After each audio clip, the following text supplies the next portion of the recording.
Mi hijo estaba organizando mi fiesta de 60 años con tanto cariño que yo lloraba de emoción.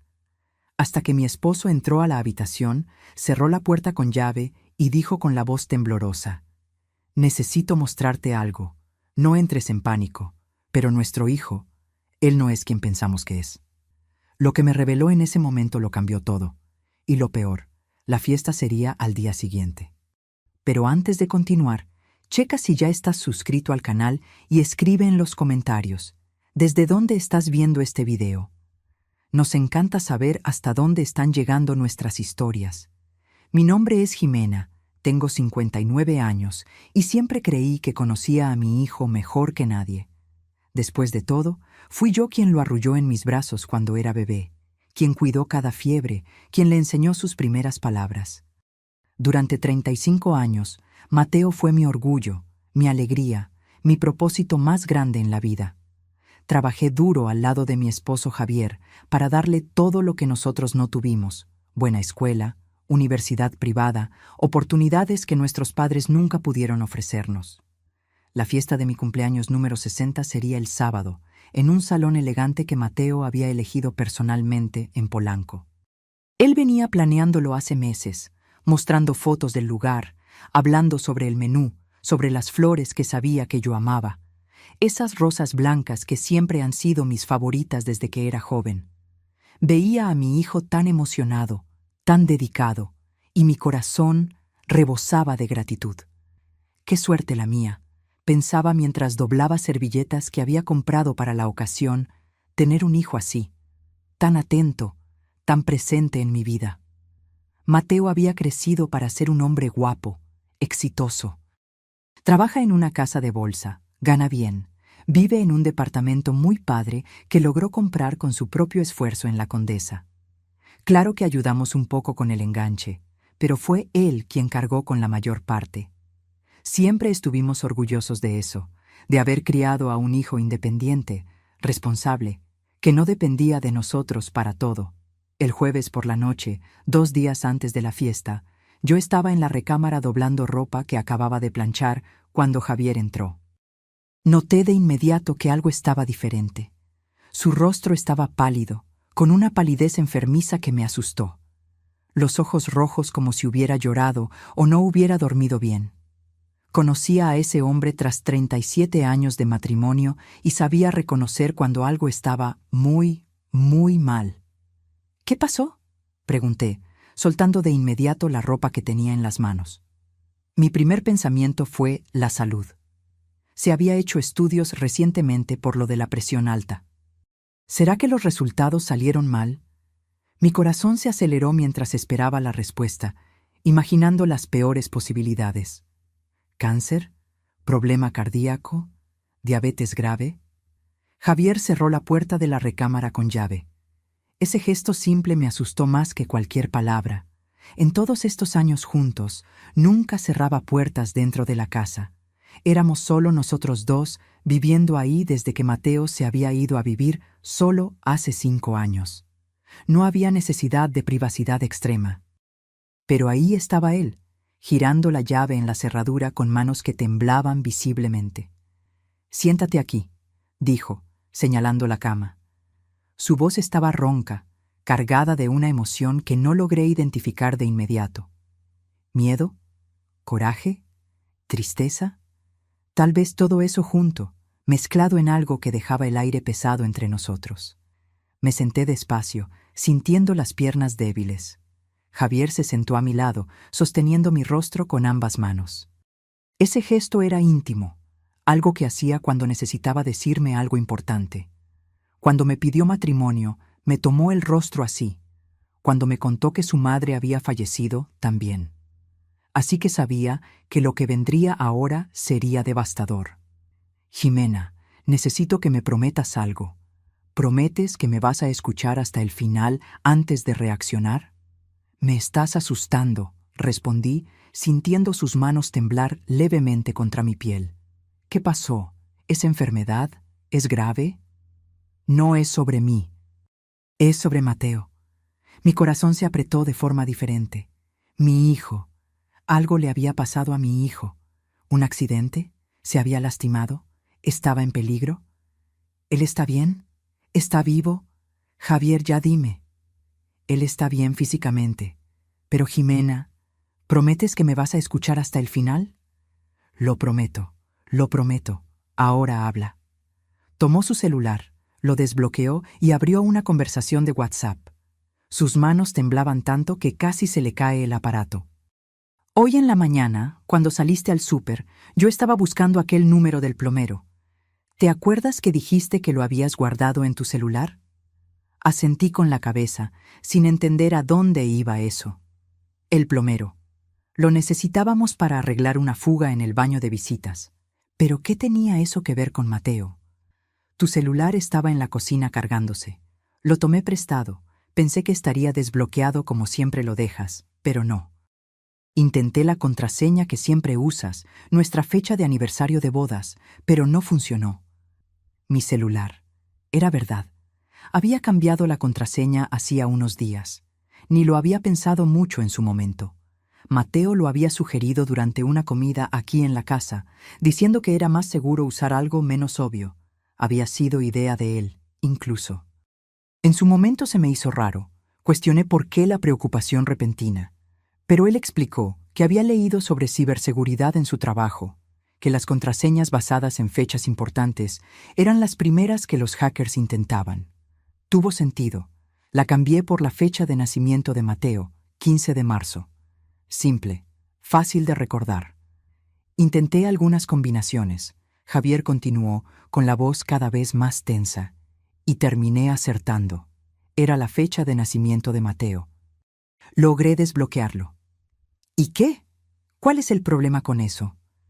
Realmente no entendía, entonces desbloqueó mi celular. ¿Y luego? El problema es lo que encontré después de desbloquear. Jimena, yo no estaba buscando nada, te juro que no. Pero cuando la pantalla prendió, apareció una notificación de mensaje, y el mensaje me llamó la atención. Me mostró la pantalla. Era una conversación de WhatsApp, pero no reconocí el número. No tenía nombre guardado, solo un número desconocido que no significaba nada para mí. Comencé a leer los mensajes que Javier había dejado abiertos en la pantalla, y con cada línea sentía que el estómago se me apretaba como si una mano invisible estuviera exprimiendo mis órganos internos. Todo listo para el sábado. Ella no sospecha nada. Perfecto. ¿Cuánto has conseguido hasta ahora? 120,000 pesos transferidos a lo largo de 6 meses. Ella firma todo lo que le pido sin siquiera leer. Es patético lo fácil que es. ¿Y el viejo? Él es más difícil, más desconfiado, pero después del sábado no va a importar. Con el poder notarial que ella va a firmar en la fiesta, tendré acceso total a todo. Mi vista se nubló. Las palabras bailaban en la pantalla. Leí y releí, tratando de encontrarle sentido, tratando de hallar otra interpretación. Eso no podía estar pasando. No podía ser real. Era algún error, alguna confusión. Alguien había clonado mi número. Era un fraude. Tenía que serlo. Javier, ¿de quién es este número? Mi voz salió en un susurro ronco, casi inaudible. Él respiró profundo antes de responder, y vi lágrimas comenzando a formarse en sus ojos. Marqué. Necesitaba estar seguro. Usé otro teléfono, el del vecino. Dije que era una equivocación. Fingí que estaba tratando de comunicarme con una empresa. Era una mujer, joven, tal vez unos 30 años por la voz. Cuando pregunté si era de la empresa Silva & Asociados, ella corrigió diciendo, no, marcó con Bianca. Luego colgué rápido antes de que sospechara. ¿Bianca? ¿Quién es Bianca? Mateo nunca mencionó a ninguna Bianca. Exactamente, nunca la mencionó. Pero seguí leyendo los mensajes, Jimena. Hay más, mucho más, y se pone peor. Deslizó la conversación hacia arriba, mostrando mensajes de los últimos meses. Mi corazón latía tan fuerte que escuchaba el pulso en los oídos, un tambor constante que apagaba todos los otros sonidos. Los mensajes eran sobre transferencias bancarias, sobre documentos que yo había firmado sin cuestionar porque confiaba en mi hijo, sobre la fiesta del sábado que debería ser una celebración, pero estaba siendo usada como una trampa. La fiesta es la jugada final. Después de que ella firme el poder general, podemos liquidar todo en cuestión de semanas. Los departamentos, las inversiones, los ahorros, todo. Vamos a ser ricos. ¿Estás seguro de que ella va a firmar sin leer? Absolutamente. Mi mamá confía en mí ciegamente. Va a estar emocionada en la fiesta, rodeada de amigos, feliz. Se lo voy a presentar como un regalo especial, algo para facilitarle la vida en su vejez. Va a firmar sin pensarlo 2 veces. Ella realmente cree que soy un hijo dedicado. ¡Qué madre tan tonta!, ¿no? Esas palabras. ¡Qué madre tan tonta! Me golpearon como un puñetazo en el estómago. Alguien, esa tal Bianca que yo ni conocía, hablando así de mí. Y peor, Mateo estando de acuerdo. Mi hijo, el hijo que cargué en mi vientre, al que amamanté, al que crié con todo el amor que tenía. Sentí la bilis subiendo por mi garganta. Me levanté demasiado rápido de la cama y tuve que sostenerme de la cómoda para no caerme. El cuarto giraba a mi alrededor. Las piernas me fallaron, flaquearon como si fueran de gelatina. Javier me sostuvo antes de que me desplomara en el piso. No puede ser verdad, logré decir entre ahogos, aún sabiendo en el fondo de mi alma que lo era. Todo cobraba sentido de repente. No puede ser Mateo. Mi Mateo no haría esto. Tiene que ser un error, clonación, lo que sea. Es su número, Ximena. Lo verifiqué 3 veces, 4 veces, 10 veces. Lo comparé con las conversaciones antiguas que tienes con él. Es el mismo número. Marqué desde otro teléfono usando ese código que oculta quien llama. Él contestó diciendo, «Mateo, buen día». Era su voz. «¿Pero por qué?» Las lágrimas comenzaron a correr sin control, mojando mi cara, goteando en el piso. Nosotros le dimos todo. Trabajamos tanto. Le pagamos toda la carrera, incluso pasando apuros algunos meses. Ayudamos con su depa. Siempre estuvimos presentes. Siempre lo apoyamos. ¿Qué hicimos mal? Javier me abrazó fuerte, tan fuerte que casi dolió. Sentí su cuerpo temblar también, sacudido por sollozos que intentaba controlar.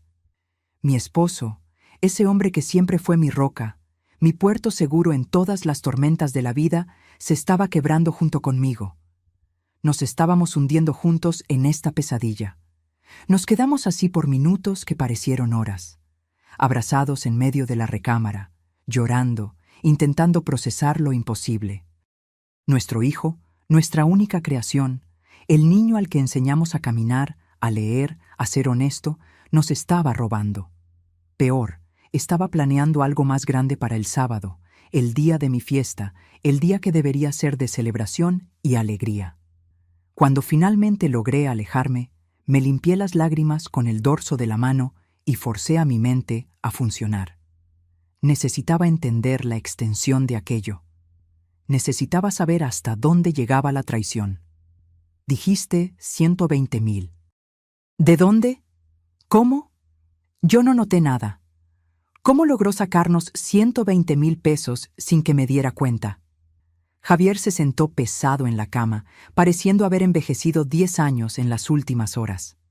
Las arrugas alrededor de sus ojos se veían más profundas, los hombros más encorvados.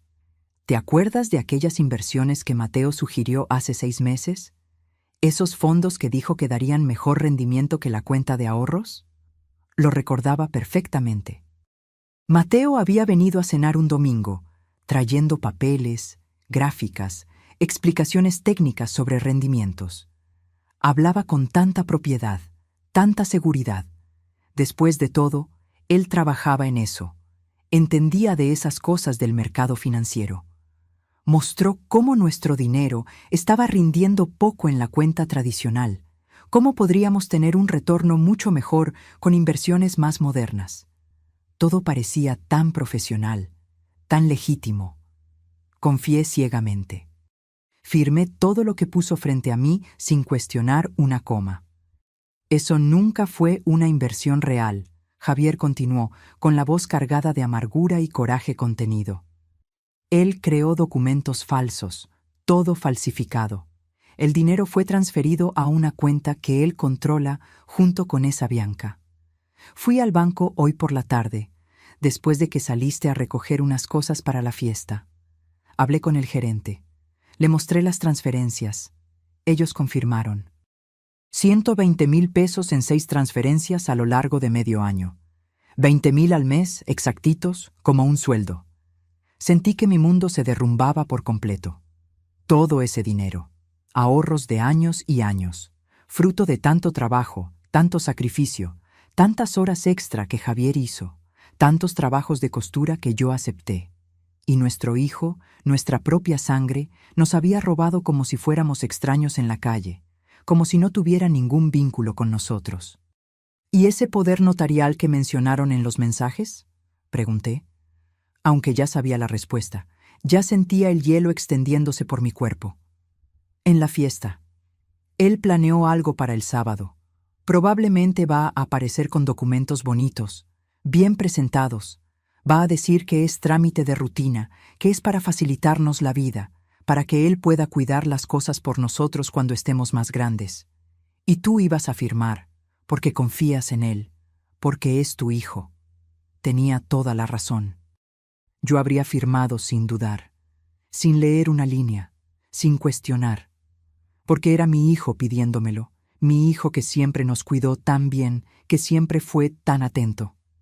Con un poder general, Javier explicó, y vi que él había investigado sobre eso, se había informado.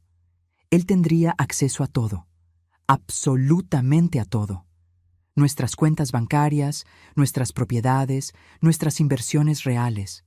Podría vender, transferir, vaciar todo, hacer lo que quisiera. Y nosotros no podríamos revertirlo fácilmente. Nos llevaría años en los juzgados. La realidad de aquello me golpeó como un tren a alta velocidad. No era solo dinero, era nuestra seguridad, nuestro futuro, nuestra jubilación, el resultado de 40 años de trabajo duro y honesto. Javier había empezado como técnico en refrigeración, arreglando refrigeradores y aires acondicionados en casas de la delegación Gustavo A. Madero. Yo trabajaba como costurera, haciendo ropa a la medida para las vecinas. Con el tiempo, él abrió una pequeña empresa de mantenimiento. Crecimos despacio, con mucho esfuerzo. Compramos 3 departamentos a lo largo de los años para rentarlos como ingreso extra para el retiro. Invertimos con cuidado, pensando en el futuro, en tener seguridad en la vejez. Y Mateo sabía todo eso. Conocía cada detalle de nuestro patrimonio porque siempre fuimos abiertos con él. Siempre quisimos que aprendiera sobre finanzas, sobre cómo manejar el dinero, sobre cómo construir seguridad.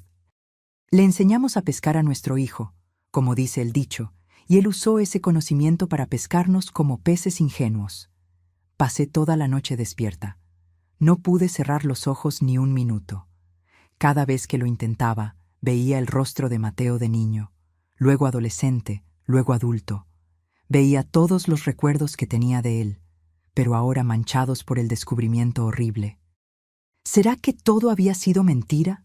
¿Los abrazos, los te amo, los momentos que pensé que eran genuinos?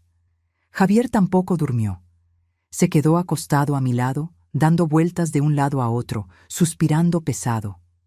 De vez en cuando se levantaba a tomar agua o ir al baño, pero eran solo pretextos para no quedarse quieto con sus pensamientos. A las 5 de la mañana, cuando el cielo empezaba a aclararse sobre la Ciudad de México, nos rendimos completamente en el intento de dormir. Fuimos a la cocina a hacernos café y nos sentamos uno frente al otro en la mesa donde tantas veces desayunamos como familia feliz. Ahora esa mesa parecía de otra casa, de otra vida. El silencio entre nosotros era pesado, pero necesario. A veces un silencio dice más que 1000 palabras, y aquel silencio gritaba dolor, traición, incredulidad, confusión. Gritaba todo lo que no podíamos poner en palabras. ¿Te acuerdas cuando tenía 8 años? Empecé a hablar, necesitando sacar los recuerdos que me asfixiaban. Cuando mintió sobre haber roto aquel jarrón caro de tu mamá, culpando al gato de los vecinos. Javier asintió despacio, con ojos distantes, perdidos en recuerdos que ahora cobraban un nuevo y siniestro significado. En ese tiempo, hasta se nos hizo gracioso. Una mentirilla de niño, nada del otro mundo. Lo regañamos, claro, pero nos reímos después entre nosotros. Dijimos que era cosa de niño listo. ¿Y cuándo tenía 14? Aquella historia del dinero que desapareció de mi bolsa. Eran 200 pesos, me acuerdo hasta hoy. Él dijo que había sido el chavo que vino a hacer el trabajo de la escuela con él, el hijo de doña Marta.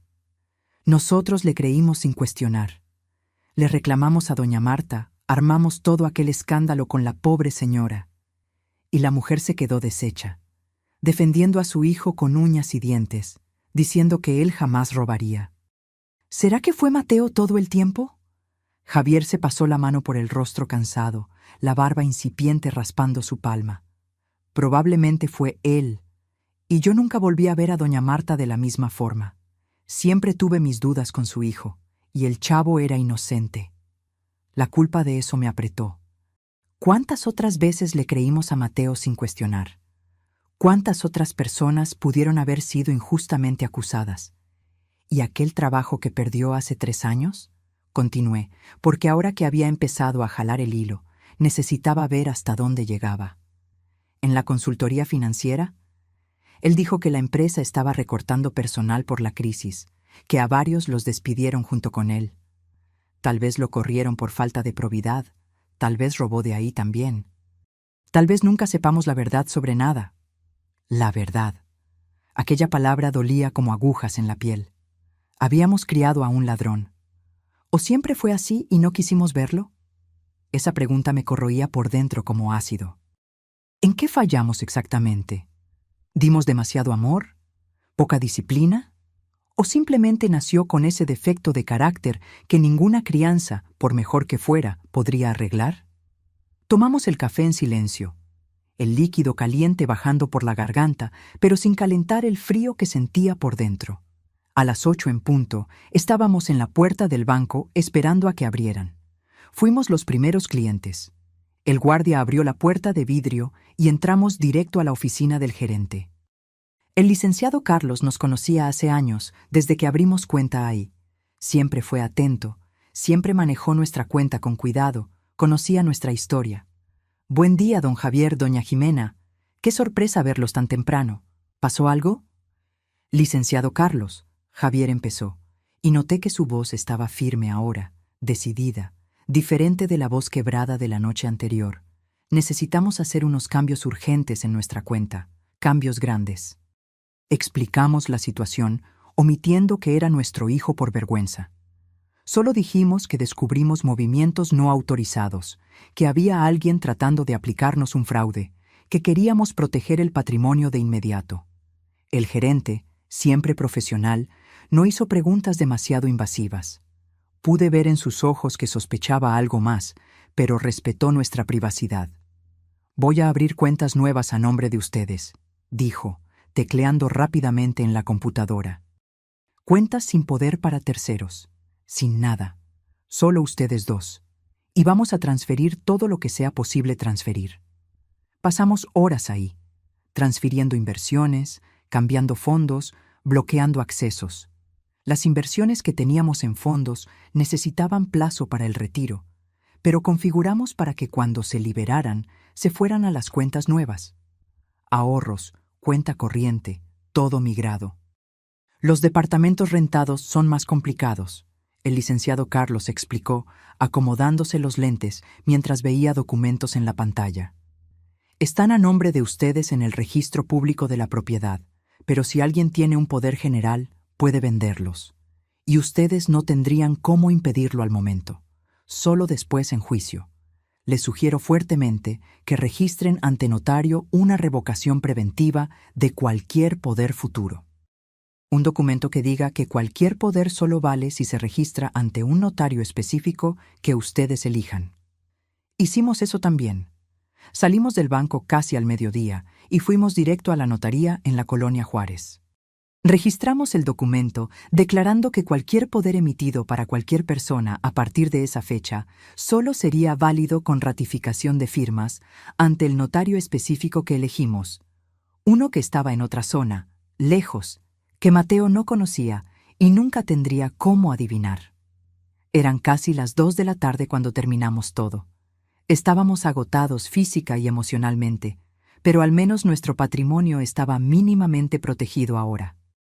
Los 120,000 ya robados no lograríamos recuperarlos de inmediato, pero el resto estaba a salvo de las garras de nuestro propio hijo. Ahora necesitamos un abogado, Javier dijo mientras regresábamos al coche. Abogado penalista, porque esto es un delito grave. La palabra delito asociada a mi hijo me hizo tambalear. Javier me sostuvo del brazo, me ayudó a entrar al coche. Me senté y lloré de nuevo, porque la realidad seguía golpeándome en oleadas. Mi hijo era un delincuente. Mi hijo, al que arrullé en mis brazos, era un ratero, el Lic. Raimundo era un abogado penalista que había defendido a un primo mío hace años en un caso de accidente de tránsito.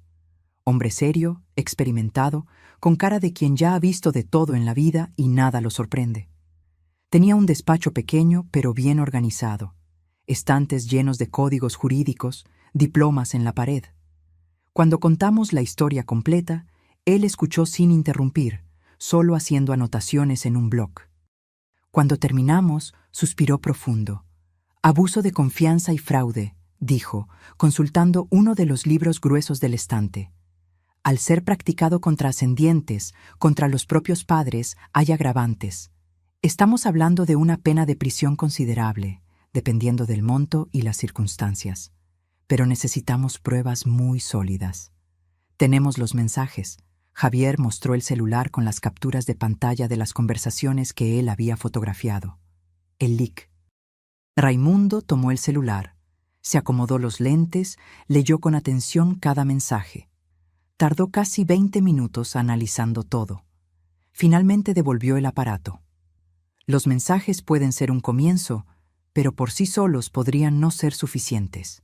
Un abogado defensor mañoso puede alegar que fueron alterados, sacados de contexto, o hasta que accedieron al celular de forma ilegal, invadiendo la privacidad. Necesitamos más. Necesitamos agarrarlo en flagrancia, intentando aplicar el fraude del poder. Con testigos de preferencia, varios testigos. La fiesta, dije, con la voz saliendo más firme de lo que esperaba. Va a haber mucha gente, amigos nuestros de décadas, familia, vecinos. Perfecto, el Lic. Raimundo se animó. Ustedes van a actuar completamente normal hasta entonces. No pueden dar ninguna señal de que saben.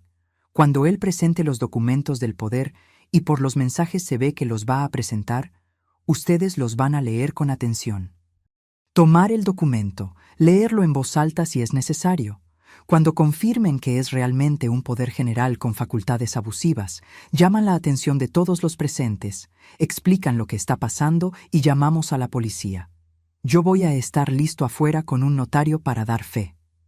Parecía plan de película de policías, no nuestra vida real. Pero nuestra vida se había vuelto una película de suspenso de verdad, una película de terror familiar. ¿Y si no intenta nada en la fiesta?, pregunté, tratando de pensar en todas las posibilidades. ¿Y si se arrepiente o sospecha? Por los mensajes lo va a intentar. Es el momento que planeó cuidadosamente. Fiesta, emoción, tú feliz y distraída, rodeada de personas. Ambiente perfecto. Lo va a presentar como un regalo especial, algo conmovedor y emocionante. Va a manipular la situación para que firmes sin pensar, sin leer. La palabra manipular me pegó de lleno como un golpe. Mi hijo era un manipulador profesional. Había manipulado mis sentimientos de madre durante meses, tal vez años, para robarme. Usó mi amor como arma contra mí. Salimos del despacho del Lic. Raimundo al final de la tarde. El sol se estaba poniendo, pintando el cielo de naranja y rosa, colores bonitos que contrastaban con la oscuridad que sentía por dentro. Regresamos a casa en silencio. Mateo había llamado 3 veces durante el día. No contesté ninguna de las llamadas porque no confiaba en mi capacidad de fingir que todo estaba bien.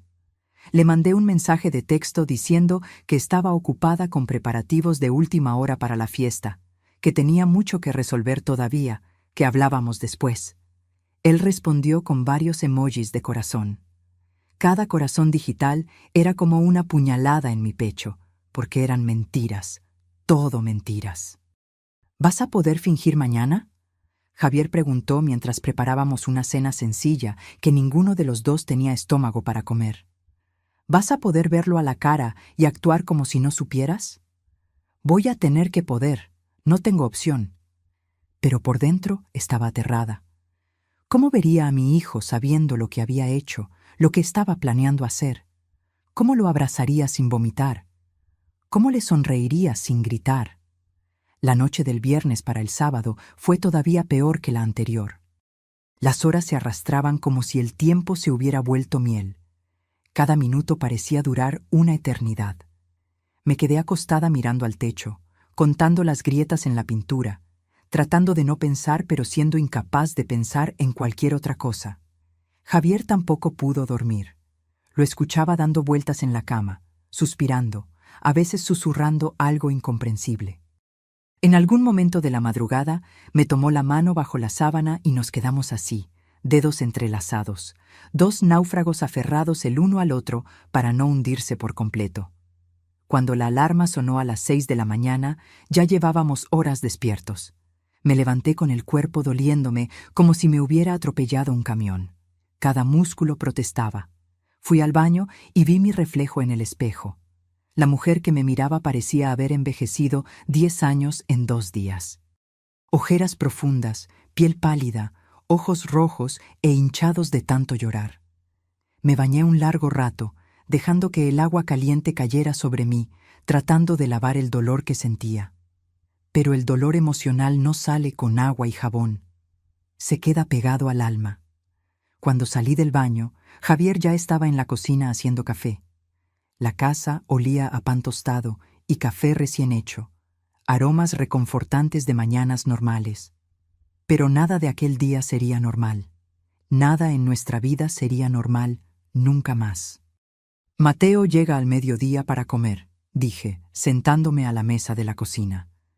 Había quedado con él la semana pasada, antes de descubrir todo. Él había sugerido venir a comer antes de la fiesta, pasar tiempo conmigo, platicar. Ahora sabía que esa plática sería la preparación para el golpe. Lo sé. Vamos a lograr hacer esto, Jimena. Tenemos que lograrlo. Pasé toda la mañana limpiando la casa que ya estaba limpia, solo para ocupar las manos y tratar de distraer la mente. Acomodé cojines que ya estaban acomodados, sacudí polvo que no existía, organicé cajones que ya estaban organizados. Necesitaba hacer algo con las manos o me iba a volver loca. Javier intentó ver la televisión, pero notaba que no estaba viendo realmente nada. Solo miraba la pantalla sin ver, sin procesar. Sus ojos estaban distantes, perdidos en pensamientos terribles. Hice la comida que a Mateo le gustaba. Puntas de filete a la mexicana, su plato favorito desde niño. Frijolitos refritos, arroz rojo, tortillas calientes, todo como a él le gustaba. Mientras cocinaba, lloré de nuevo. Las lágrimas caían en la olla mientras movía la salsa. ¿Cuántas veces hice esa comida con amor? ¿Cuántas veces Mateo comió agradeciendo, halagando, pidiendo la receta? Y todo el tiempo estaba planeando destruirnos. Cuando el timbre sonó a las 12 en punto, mi corazón se aceleró tan fuerte que necesité apoyarme en la barra de la cocina. Respiré profundo 3 veces, como la terapeuta que tuve hace años me había enseñado. Inhala. Exhala, inhala, exhala, inhala, exhala. Yo abro, Javier dijo, y vi que él también estaba nervioso. Sus manos temblaban mientras caminaba hacia la puerta. Me puse mi mejor sonrisa falsa en el rostro y esperé. Ahí estaba Mateo, mi hijo. 1,75 m de estatura, cabello oscuro peinado con gel, vistiendo una camisa de vestir azul claro, pantalón de vestir oscuro, zapatos cafés boleados, sonrisa amplia en el rostro, ojos brillantes, cargaba un ramo enorme de rosas blancas y una bolsa de una tienda cara. ¡Mamá! Me abrazó fuerte y tuve que hacer un esfuerzo sobrehumano para no apartarme, no empujarlo, no gritar. Sentí el olor de su loción, la misma que usaba hace años. Sentí el calor de su cuerpo contra el mío, y sentí asco. «Feliz cumpleaños, 60 años, no aparentas ni 50. Gracias, hijo». Las palabras salieron mecánicas, automáticas, sin emoción genuina. Rogué para que no se diera cuenta. Entró, saludó a Javier con un abrazo también, ese abrazo de hombres con palmaditas en la espalda. Me entregó las flores, tus favoritas, rosas blancas, para la cumpleañera más guapa del mundo. Tomé las flores con manos que temblaban levemente. Fui a la cocina a ponerlas en un florero, aprovechando para respirar profundo lejos de él. Aquellas flores que siempre amé ahora parecían manchadas, sucias por la falsedad de quien las trajo. Mateo sacó una botella de tequila caro de la bolsa. Reconocí la marca. Era un tequila reposado que costaba por lo menos 2,000 pesos. Para brindar hoy, antes de la fiesta oficial en la noche. Este tequila es especial, mamá. Lo compré en una boutique de licores. El vendedor dijo que es perfecto para celebraciones importantes. Claro que era caro. Estaba usando nuestro propio dinero robado para comprarnos regalos. La ironía dolía. Nos sentamos a la mesa. Serví la comida, el arroz, los frijoles. Todo con movimientos mecánicos, tratando de parecer normal mientras por dentro gritaba, mientras quería aventarle la olla caliente en la cabeza. «Mamá, ¿estás bien? Te ves un poco cansada», Mateo comentó mientras se servía una porción generosa. Ansiosa por la fiesta. Mentí, y la mentira salió sorprendentemente fácil. Ya sabes cómo me pongo nerviosa con estas cosas. Tantas personas, tanto planeamiento. Él sonrió comprensivo, esa sonrisa de hijo dedicado. «Va a ser perfecto, mamá. Preparé cada detalle pensando en ti. Las flores que amas, la comida que te gusta, la música que va a tocar tu corazón. Va a ser una noche inolvidable. Cada detalle. Incluyendo el momento en que me iba a engañar para firmar el poder y robarme completamente. Inolvidable de verdad, pero por los motivos equivocados.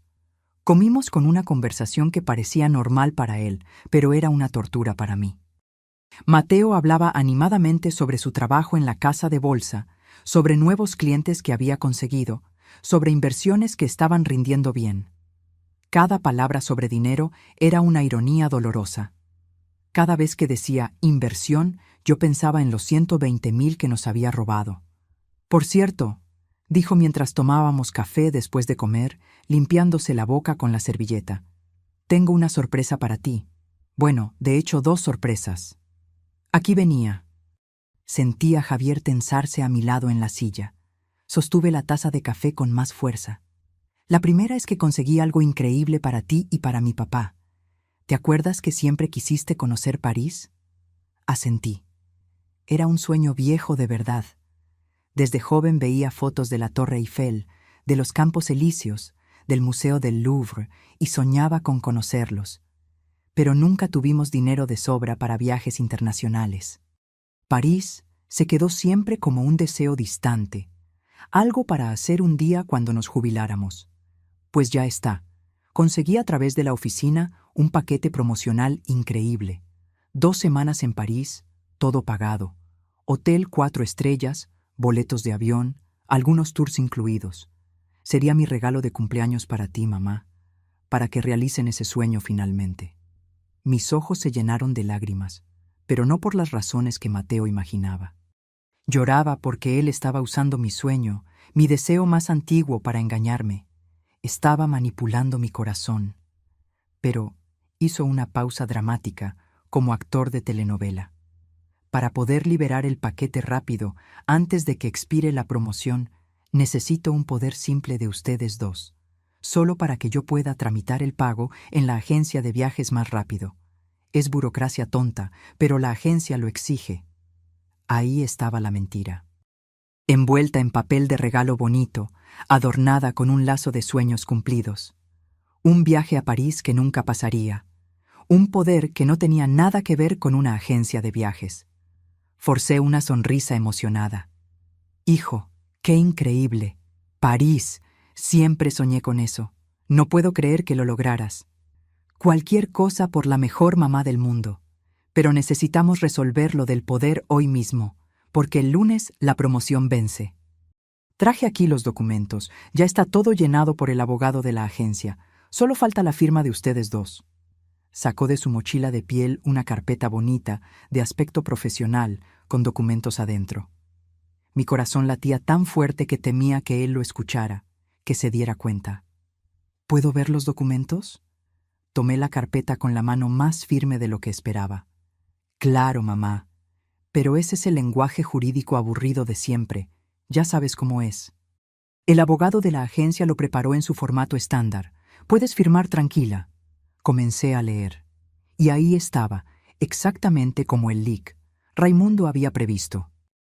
Un poder general e irrevocable, otorgándole a Mateo Silva facultades para administrar, gestionar, vender, comprar, hipotecar, transferir bienes muebles e inmuebles, realizar transacciones bancarias de cualquier naturaleza, manejar cuentas corrientes, de ahorros e inversiones, firmar documentos y toda una lista enorme de facultades.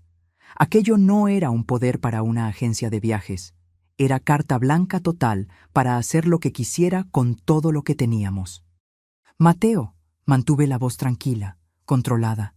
Esto aquí no es un poder para un viaje. Es un poder general. Te da facultades para hacer cualquier cosa.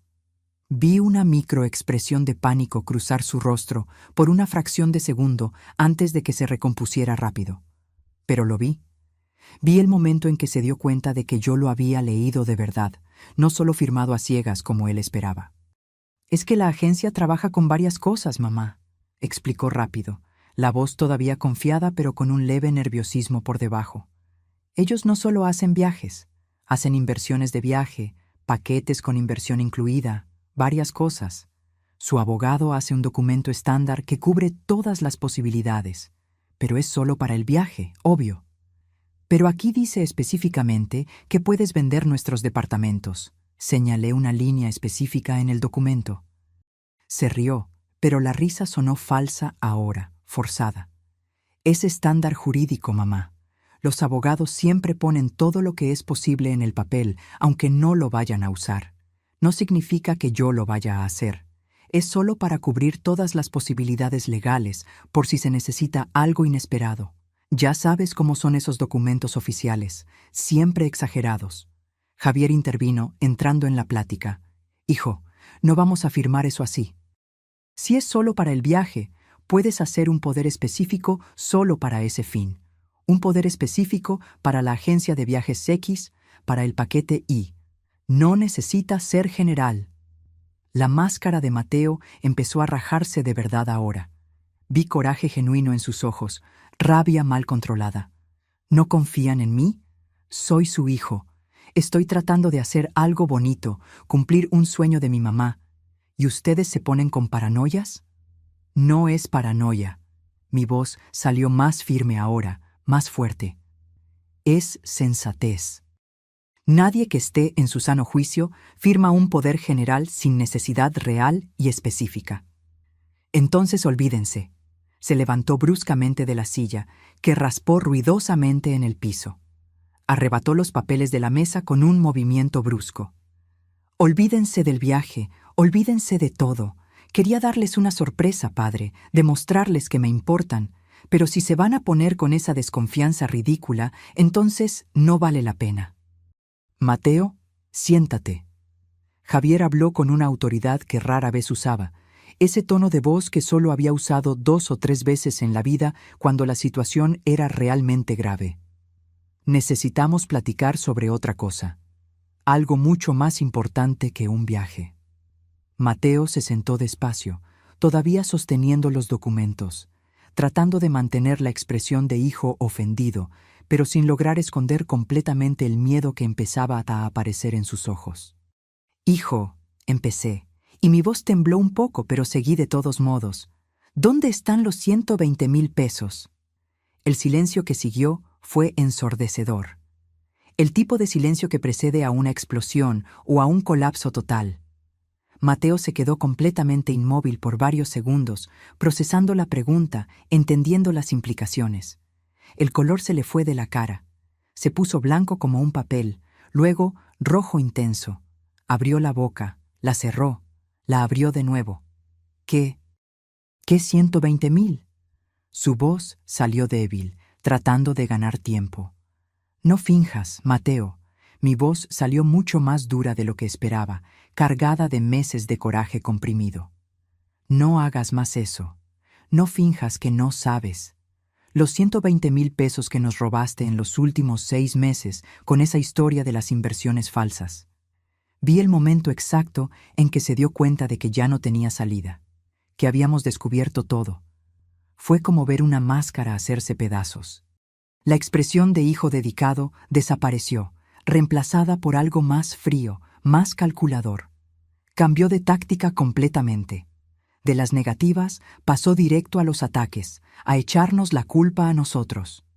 ¿Ustedes revisaron mis cosas? ¿Invadieron mi privacidad? ¿Leyeron mis mensajes privados? ¿Qué clase de padres hacen eso? ¿Qué clase de hijo le roba a sus propios padres? Reviré. Vimos los mensajes, Mateo, todos. Las pláticas con Bianca, con tus cómplices, con todo el mundo involucrado en esta historia sucia. Sabemos absolutamente todo. Se levantó de nuevo, esta vez con rabia genuina explotando a la superficie. Aventó los documentos del poder sobre la mesa con fuerza. Ustedes no tienen ningún derecho de juzgarme. No saben nada de mi vida, de mis necesidades. No saben lo que es necesitar dinero de verdad, lo que es tener deudas pesadas, cuentas que no pueden esperar. Siempre lo tuvieron todo. Siempre fueron los correctitos. Siempre tan perfectos. Trabajamos por cada centavo que tenemos. Javier rebatió, también levantándose ahora, quedando frente a frente con su hijo. Nada nos cayó del cielo. Cada departamento, cada inversión fue conquistada con trabajo honesto. Sudor honesto. Y yo también trabajo. Trabajo hasta tarde, lidio con presión, con clientes exigentes. Pero nunca es suficiente. Ustedes tienen 3 departamentos, inversiones gordas, dinero guardado a montones. Yo tengo la cuenta en rojo, deudas que no paran de crecer, una vida cara que mantener en la Ciudad de México. Entonces, ¿la solución es robar? ¿Robarle a tu propia familia? ¿A los padres que te criaron, que te dieron todo? Lo tomé prestado. Iba a devolver cada centavo en cuanto lograra organizar las cosas. ¡Mentira! Mi voz salió fuerte, gritando por primera vez. Mentira descarada. En los mensajes hablan claramente de liquidar todo, de vender nuestros departamentos, de dejarnos sin nada y largarse al extranjero. Eso no es pedir prestado. Eso es un robo planeado, calculado, frío. Mateo no respondió. Solo miraba al piso, con las mandíbulas tensas, las manos cerradas en puños. ¿Quién es Bianca?, pregunté, queriendo oírlo de su boca. No es nada de ustedes. Mi vida privada no es asunto suyo. ¿Es tu cómplice? ¿Tu novia? ¿Las dos cosas? ¿A ella se le ocurrió la idea o a ti? Se rió, pero era una risa amarga, sin humor alguno. Bianca es alguien que me entiende de verdad, que sabe que en la vida tienes que tomar lo que quieres, no quedarte esperando herencias de padres que probablemente van a vivir hasta los 90 años gastándoselo todo mientras tu vida se pasa. Aquellas palabras dolieron más que cualquier bofetada. Él quería que nos muriéramos pronto. Tal vez no estaba planeando matarnos activamente como algunos casos que salen en las noticias, pero deseaba nuestra muerte anticipada para poder heredar. Vamos a ir a la policía, Javier declaró, con voz firme y decidida. Hoy mismo, inmediatamente. ¿Van a ir con qué pruebas?, Mateo desafió, recuperando un poco de la arrogancia. ¿Mensajes que tomaron invadiendo mi privacidad sin permiso? Eso no va a servir de nada. Cualquier abogado lo tumba fácil. Tenemos las pruebas bancarias. Las transferencias están todas documentadas. Tenemos este poder fraudulento que intentaste hacerme firmar. Lo tenemos todo. Mateo se rió de nuevo, pero era una risa desesperada ahora, de quien está acorralado. ¿Saben qué va a pasar si me denuncian? Se lo voy a contar a todo el mundo que conozco. Toda la colonia, todos sus amigos de décadas, todos los vecinos, todo el mundo va a saber que los padres perfectos, la pareja modelo, criaron a un ladrón, que fracasaron completamente como padres. La vergüenza los va a perseguir el resto de su vida. Y van a saber también exactamente lo que hiciste, respondí, manteniendo la voz firme a pesar de estar temblando por dentro. ¿Qué clase de persona eres realmente? No hay forma de que salgas de esta pareciendo una víctima. Me miró entonces con algo que nunca había visto antes en los ojos de mi hijo. Odio puro, sin diluir, sin disfraces. La clase de persona que ustedes criaron, mamá. Piénsenlo bien antes de juzgarme. Si soy esto, fue porque ustedes me hicieron así. Tomó su mochila con un movimiento brusco y salió de la casa azotando la puerta con tanta fuerza que el cuadro en la pared se movió. Nos quedamos ahí, Javier y yo, parados a la mitad de la sala, en silencio absoluto. Escuchamos su coche arrancar allá afuera, las llantas rechinando en el pavimento mientras se iba a toda velocidad. Me desplomé en el sofá. Las piernas ya no me sostenían. Javier se sentó a mi lado y me abrazó, y nos quedamos así, aferrados el uno al otro mientras la realidad de lo que acababa de pasar nos golpeaba en oleadas sucesivas. La fiesta, recordé después de minutos o tal vez horas paralizada. La fiesta es a las 7 de la noche. ¿Él va a aparecer allá? No tengo idea, pero nosotros sí vamos. Y si él aparece, si tiene el descaro de aparecer después de esto, vamos a exponer todo lo que hizo ante todos los invitados. Las horas hasta la fiesta fueron las más largas y tortuosas de mi vida. Traté de arreglarme, bañarme, ponerme el vestido azul que había comprado especialmente para esta ocasión especial. Me miré al espejo y vi a una mujer de 60 años a punto de tener el peor cumpleaños de su vida. El vestido que debería hacerme sentir guapa solo parecía ropa de funeral. Llegué al salón a las 7:15 con Javier. El lugar estaba realmente lindo. Mateo se había lucido con la decoración, gastando dinero que probablemente era nuestro sin saberlo. Rosas blancas por absolutamente todos lados, cientos de ellas, perfumando el aire. Luces suaves creando una atmósfera romántica. Mesas montadas con manteles elegantes de lino blanco, arreglos florales en cada una. Una mesa enorme con dulces finos, bocadillos sofisticados, un pastel de 3 pisos. Todo lo que siempre soñé para una fiesta especial. Pero ahora, toda esa belleza parecía un escenario falso de teatro, una decoración vacía de significado. Los invitados fueron llegando puntualmente. Primos que no veía hacía años, amigos de hace 4 décadas, compañeros de trabajo actuales y antiguos, vecinos de varias etapas de la vida. Todos me abrazaban con cariño genuino, me felicitaban, decían que me veía muy bien. Yo sonreía, agradecía, actuaba como si mi mundo no se hubiera desmoronado por completo, como si mi corazón no estuviera hecho pedazos. Llegaron las 8. Nada de Mateo. Las 9. Nada. Algunos invitados empezaron a preguntar dónde estaba él. Después de todo, había sido el organizador de todo aquello. Inventé una excusa diciendo que lo habían llamado para una emergencia en el trabajo, que llegaría más tarde, que pidió que empezáramos sin él. A las 9:30, mi celular sonó. Un número que no reconocí inicialmente. Contesté alejándome del ruido de la fiesta, yendo a un área exterior más tranquila. ¿Mamá? Era Mateo, pero la voz estaba completamente diferente. No era la voz arrogante de hacía unas horas. Era una voz asustada, quebrada, desesperada. ¿Qué quieres, Mateo? Mantuve mi voz fría, distante. Yo cometí un error terrible, enorme. Mi corazón se apretó a pesar de todo, de ese instinto maternal imposible de apagar completamente. Mateo, ¿dónde estás? ¿Qué pasó? No importa dónde estoy, solo quería decir que lo siento mucho, por todo, por cada cosa que hice, y que ustedes tenían razón en absolutamente todo. ¿Dónde estás? Repetí, preocupación genuina mezclada con coraje. Bianca, sollozó, y era un sollozo real, no fingido. Ella no es quien yo pensaba. Ella, Dios mío, mamá, ella me engañó por completo. ¿Cómo que qué? ¿Qué pasó? Se llevó todo. Todo el dinero que les quité a ustedes. todos mis ahorros propios, todo lo que tenía. Dijo que iba a esperar a que yo consiguiera el resto con el poder, que luego nos íbamos a repartir y desaparecer juntos. Pero se peló. Se llevó todo y desapareció. No contesta el teléfono. Me bloqueó de todas las redes. Se esfumó por completo. ¿Justicia poética o tragedia? No sabía ya qué sentir. Mi hijo nos había robado a nosotros y ahora había sido robado por su cómplice. ¿Estás bien físicamente? ¿Estás herido? ¿En peligro? Solo del orgullo y la estupidez, mamá. Solo eso.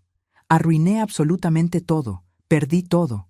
A ustedes, el dinero, mi trabajo porque falté sin avisar, mi dignidad. Todo. Regresa a la fiesta. Ven para acá. Vamos a platicar, a tratar de resolver esto de alguna forma. No puedo verlos a la cara. No puedo ver a nadie. La vergüenza es demasiada. Solo quería que supieras que lo siento de verdad y que me perdones si puedes algún día. Sé que no lo merezco, pero es lo que siento. Colgó antes de que pudiera responder. Traté de marcarle de regreso de inmediato, pero el teléfono solo sonaba y sonaba sin contestar. 5 intentos. 10. 20. Nada. Regresé al salón completamente aturdida. Javier vino corriendo cuando me vio. ¿Qué pasó? Estás pálida. Le conté rápido sobre la llamada. Se quedó tan impactado como yo. ¿Dónde está? Necesitamos encontrarlo. No sé, no dijo. El resto de la fiesta pasó en un borrón de rostros, voces, abrazos que apenas registré. Partimos el pastel enorme de 3 pisos porque era lo que se esperaba. Me tomé decenas de fotos con personas que ni sé quiénes eran. Platiqué, sonreí, agradecí, todo en piloto automático mientras mi cabeza estaba en otro lugar completamente, preocupada por Mateo. ¿Dónde estaba? ¿Qué iba a hacer? Por más que nos hubiera traicionado de forma horrible, seguía siendo mi hijo. Aquella llamada desesperada, la voz rota por el llanto genuino, el arrepentimiento que parecía real, me movió profundamente de formas que no esperaba. Cuando el último invitado finalmente se fue, ya pasaba de la 1 de la mañana. Me senté en una de las sillas del salón ahora vacío, rodeada de rosas blancas que ya empezaban a marchitarse. Javier se sentó a mi lado, tan agotado como yo. «Vámonos a casa», dijo suavemente. «¿Y Mateo? ¿Y si hace alguna tontería? ¿Y si está en peligro real?» «No podemos hacer nada ahorita, Ximena. No contesta el teléfono, no dijo dónde está. Mañana lo buscamos de todas las formas posibles». Durante el trayecto de regreso a casa, mi celular sonó de nuevo. Un número diferente al anterior. Contesté rápido en el manos libres para que Javier escuchara también. «¿Ximena Tavares?» Una voz femenina, joven, con un acento leve que no logré identificar. «Sí, ¿con quién hablo?» «Mi nombre es Bianca, Bianca Moreira». Me quedé helada. Esa mujer, la cómplice, la que se había pelado con nuestro dinero robado. Javier casi pierde el control del coche, tuvo que orillarse rápido. «¿Qué quieres de mí?» Mi voz salió mucho más dura de lo que imaginé ser capaz. «Quiero contarte la verdad completa sobre Mateo, sobre todo lo que pasó, sobre quién es él realmente». «¿La verdad? Tú, una ladrona confesa, ¿quieres hablarme de la verdad? No sabes ni el significado de esa palabra. Sé que me debes odiar en este momento. Tienes todo el derecho. Pero realmente necesitas escuchar mi lado antes de juzgar por completo. Mateo no es la víctima inocente que está fingiendo ser ahora. Él es mucho, mucho más peligroso de lo que te imaginas». Javier se estacionó en una gasolinera para que pudiéramos escuchar mejor sin riesgo de accidente. Activó la grabadora del celular. Necesitábamos tener todo eso registrado, cada palabra. «Habla entonces», ordené, tratando de controlar la rabia. «Cuenta toda esa verdad». Bianca respiró profundo del otro lado de la línea antes de empezar. «Conocí a Mateo hace exactamente 2 años a través de una aplicación de citas, Tinder. Él era extremadamente encantador, atento, decía todas las cosas correctas en el momento justo. Parecía el hombre perfecto. Empezamos a andar oficialmente después de 2 meses. Al principio fue maravilloso, romántico, me trataba como a una princesa. Hizo una pausa y escuché un ruido de fondo que parecía una central de autobuses o el aeropuerto. Después de unos 6 meses juntos, empezó a hablar de ustedes, de su familia, pero no de forma normal. Él estaba obsesionado. Hablaba constantemente de cuánto dinero tenían ustedes, de los 3 departamentos que rentaban, de inversiones voluminosas. Decía que ustedes eran ricos pero tacaños, que no compartían adecuadamente con él. Nosotros siempre lo ayudamos en todo, interrumpí. Eso lo sé ahora. Pero él pintaba un cuadro completamente diferente. Decía que ustedes tenían millones escondidos, que vivían de forma modesta para no compartir, que lo hacían pasar necesidades a propósito para que valorara el dinero. Al principio se me hizo rara toda esa fijación, pero él decía que era solo porque se preocupaba por la familia, que quería ayudarlos a manejar mejor el patrimonio. Javier y yo intercambiamos miradas. Más manipulación. Yo trabajo en un banco, en el área de inversiones. Entiendo de finanzas, de mercados. Él descubrió eso y empezó a hacer preguntas. Preguntas técnicas sobre cómo alguien podría acceder a cuentas de otras personas, sobre vacíos legales, sobre poderes notariales. Se me hizo sumamente raro, lo cuestioné, pero él siempre tenía una buena excusa. Decía que era para protegerlos de fraudes, para entender los riesgos.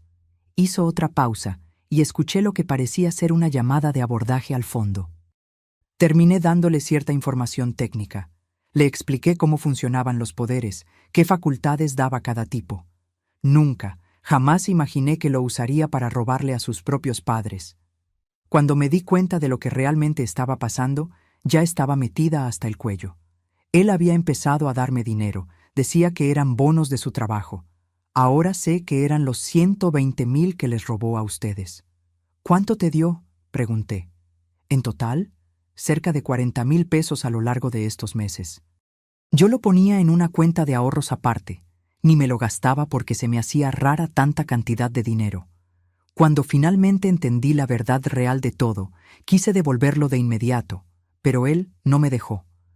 Dijo que sería admitir la culpa, que nos meterían a la cárcel juntos. ¿Y por qué te pelaste entonces? ¿Por qué le quitaste todo su dinero hoy? Porque hoy en la tarde, después de salir de su casa, él me llamó completamente fuera de sí. Estaba loco de rabia. Dijo que ustedes habían descubierto todo, que el plan había fallado por completo, que estaban amenazando con ir a la policía. Y entonces hizo una pausa, con la voz temblorosa. Empezó a echarme la culpa de absolutamente todo a mí. Dijo que todo había sido idea mía, que iba a testificar en mi contra, que le iba a decir a la policía que yo fui quien planeó todo sola y que lo obligué a participar bajo amenaza. ¿Y le creíste? Me dio pavor. Conociéndolo como lo conozco ahora, sé que sería totalmente capaz de eso, de echarme toda la culpa a mí para salvar su propio pellejo. Así que tomé el dinero que tenía, tanto lo que él me había dado como los ahorros propios de él que guardaba en mi departamento, y salí de la ciudad. ¿Dónde estás exactamente ahorita? Central del Norte, en la Ciudad de México. Voy a tomar un autobús para Querétaro en las próximas horas. Tengo familia allá, una hermana que me puede ayudar. Pero antes de irme, antes de desaparecer, necesitaba contarles la verdad. Mateo va a tratar de echarme toda la culpa a mí cuando lo agarre la policía. Ya empezó a hacerlo. Pero no fui solo yo. No fue ni siquiera principalmente yo. Fue idea de él desde el principio, planeamiento todo suyo, ejecución de él. ¿Tienes pruebas de eso? Tengo muchas, mensajes donde explica el plan a detalle, audios que grabé a veces de las pláticas, porque estaba empezando a sospechar y quería protegerme.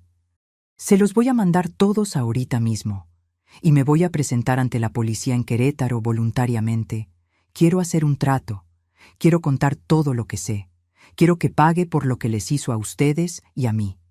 En los minutos siguientes, mi celular empezó a recibir archivo tras archivo, conversaciones en texto detallando cada paso del fraude planeado. Audios de Mateo explicando con una frialdad aterradora cómo manipularnos, Cómo ganarse nuestra confianza todavía más antes del golpe final, cómo hacer parecer que el poder era un regalo inocente. En uno de los audios, que debía tener unos 10 minutos, se reía. Se reía genuinamente mientras hablaba de lo ingenua que yo era, cómo confiaba ciegamente en él, lo fácil que sería engañarme. Cada risa era como un cuchillo en el corazón.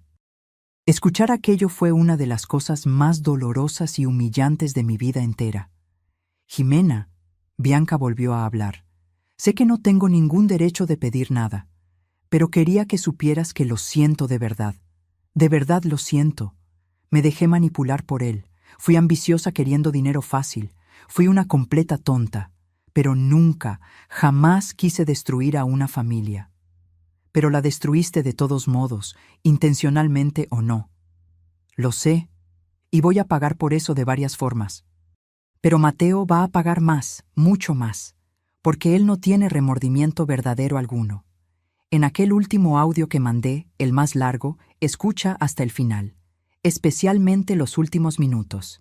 Habla sobre un siguiente paso en caso de que ustedes se resistieran. Colgué y busqué el audio más largo en la lista que ella había enviado. Era de casi 25 minutos. Empecé a escucharlo con Javier. Mateo hablaba con Bianca sobre el plan del poder a detalle minucioso, sobre la fiesta, sobre cómo después de eso iban a liquidar todo rápido y largarse al extranjero donde nadie pudiera rastrearlos. España, tal vez, o Argentina. Y entonces, en los minutos finales del audio, dijo algo que me hizo dejar de respirar. ¿Y si se resisten mucho? ¿Y si se niegan a firmar el poder sin importar qué tan bien se los presente? Silencio en el audio. Luego, Bianca, ¿qué vas a hacer en ese caso? Tengo un plan B ya pensado. Mi papá tiene problemas del corazón desde hace años. Presión alta descontrolada a veces. Si le da un ataque cardíaco fatal, mi mamá se va a quedar completamente vulnerable emocionalmente. Una viuda en shock. Ahí sí va a firmar absolutamente cualquier cosa que le ponga enfrente sin cuestionar. Pausa larga en el audio. Luego la voz de Bianca, choqueda. Mateo, ¿estás hablando de matar a tu propio padre? ¿De provocar su muerte? Estoy hablando de acelerar lo inevitable. Tiene 62 años, presión que vive oscilando, colesterol alto, no se cuida bien. Es honestamente solo cuestión de tiempo para que tenga un problema serio. Yo solo lo adelantaría unos años. Eso es una locura completa. Eso es un asesinato premeditado. Es pragmatismo. Es supervivencia. ¿Y estás conmigo en esto o estás en mi contra? Necesito saber ahorita. El audio terminaba ahí abruptamente, como si ella hubiera apagado la grabadora con prisa. Miré a Javier. Estaba completamente blanco, con una palidez de quien ha visto a un fantasma o a su propia muerte. Sus manos temblaban descontroladamente, sosteniendo el volante del coche apagado. Me iba a matar, Jimena, susurró mi esposo, con voz débil, incrédula. Nuestro propio hijo planeaba asesinarme. Abrí la puerta del coche apenas a tiempo y vomité ahí mismo, ahí en el piso de la gasolinera. Vomité todo lo que tenía en el estómago, toda la comida de la fiesta que apenas había probado, y luego seguí teniendo náuseas aún sin tener ya nada por sacar. Vomité el dolor, el horror absoluto, la traición que iba más allá de cualquier comprensión humana posible. Cuando ya no tenía absolutamente nada más por sacar, me quedé ahí arrodillada en el piso sucio de la gasolinera, sollozando sin control. Javier salió del coche temblando, se arrodilló a mi lado, me abrazó. Lloramos juntos ahí mismo, en el piso de esa gasolinera a las 2 de la mañana, sin importarnos lo más mínimo quién pudiera estar viendo, con el despachador que miraba preocupado. Nuestro hijo no solo era un ladrón, era potencialmente un asesino. Había planeado matar a su propio padre para conseguir el dinero. No pudimos regresar a casa esa noche. ¿Cómo podíamos? La casa estaba llena de recuerdos, de fantasmas, de rastros de una vida familiar que descubrimos que era una mentira completa. Fuimos a un hotel, uno sencillo cerca de la gasolinera en la zona de Indios Verdes, y rentamos un cuarto para tratar de descansar mínimamente antes de decidir los siguientes pasos. En el cuarto anónimo, con muebles impersonales y olor a desinfectante industrial, tratamos de procesar la monstruosidad completa de lo que habíamos descubierto. Javier se sentó en la cama dura, con la cabeza entre las manos, respirando con dificultad. Me iba a matar, Jimena. Iba a provocarme un ataque cardíaco de alguna forma. Alguna medicina mal puesta, sobredosis de algo, veneno, no sé, pero lo iba a hacer. No sabemos si realmente lo haría. Tal vez solo era plática, solo fanfarronería para impresionar a Bianca. ¿Tú crees eso? ¿Honestamente lo crees? No lo creía. Ya no. Después de todo lo que descubrimos, todas las mentiras desenmascaradas, toda la manipulación expuesta, ya no podía darle el beneficio de la duda. Tenemos que ir a la policía. Ya. De inmediato, Javier dijo, con la voz cargada de determinación nacida del miedo genuino. Son las 3 de la mañana. No me importa. Tenemos que ir ahora, antes de que haga algo peor, antes de que desaparezca o trate realmente de lastimarnos. Tenía razón. Nos pusimos la ropa arrugada de la fiesta y fuimos directo a la agencia del Ministerio Público más cercana. La delegación de guardia era un lugar triste a esa hora, con iluminación fluorescente demasiado fuerte, olor a café viejo y papel, algunas personas esperando atención en bancas incómodas. El agente del MP de guardia era un hombre de unos 45 años, con unas ojeras profundísimas de quien trabaja turno nocturno hace demasiado tiempo. Cuando explicamos rápido el motivo de estar ahí a esa hora, nos llevó a una oficina más privada de inmediato. ¿Tienen todas esas pruebas que mencionaron?, preguntó después de que terminamos el relato resumido. Mostramos absolutamente todo. Los mensajes que Javier había fotografiado de mi celular. Los archivos que Bianca había mandado. Los audios donde Mateo explicaba el plan a detalle horrible. Las transferencias bancarias documentadas, el poder fraudulento, todo. El agente analizó cada ítem con atención creciente y una expresión cada vez más grave. Esto es extremadamente serio, muy grave. Fraude, abuso de confianza, y este último audio sobre planear provocar la muerte, sacudió la cabeza. Planeación de homicidio. Voy a turnar esto urgentemente a la Fiscalía de Delitos Patrimoniales y también a la de homicidios. Van a tener que repetir toda la declaración allá, pero ya voy a hacer el registro inicial. Pasamos horas ahí. El sol estaba saliendo cuando finalmente salimos, con un número de carpeta de investigación registrado, con fecha programada para dar declaración formal en la Fiscalía Especializada el lunes por la mañana. Regresamos al hotel. Nos bañamos. Tratamos de dormir unas horas, pero fue básicamente imposible. ¿Cómo apagar la mente después de todo esto? El domingo amaneció lluvioso, apropiadamente sombrío. Nos quedamos en el cuarto del hotel la mayor parte del día, solo pidiendo comida por aplicación, tratando de reunir fuerzas emocionales para lo que vendría por delante. Mateo no llamó, no mandó mensaje. Silencio absoluto de su parte. ¿Dónde andará?, me encontré preguntando en voz alta. No sé, y honestamente ya no me importa. Javier respondió, pero vi en sus ojos que era mentira. Le importaba y mucho, porque era su padre, y el amor de padre no muere fácil ni ante una traición horrible. El lunes a las 9 de la mañana estábamos en la Fiscalía Especializada como se acordó. La licenciada Mariana Silva, fiscal encargada, era una mujer de unos 50 años, con el cabello completamente canoso, recogido en un chongo riguroso, expresión que mezclaba la dureza profesional necesaria con comprensión humana genuina. ¿Cuántos hijos tienen?, fue su primera pregunta después de las presentaciones formales. Solo a Mateo, respondí, con la voz todavía ronca de tanto llorar en los últimos días.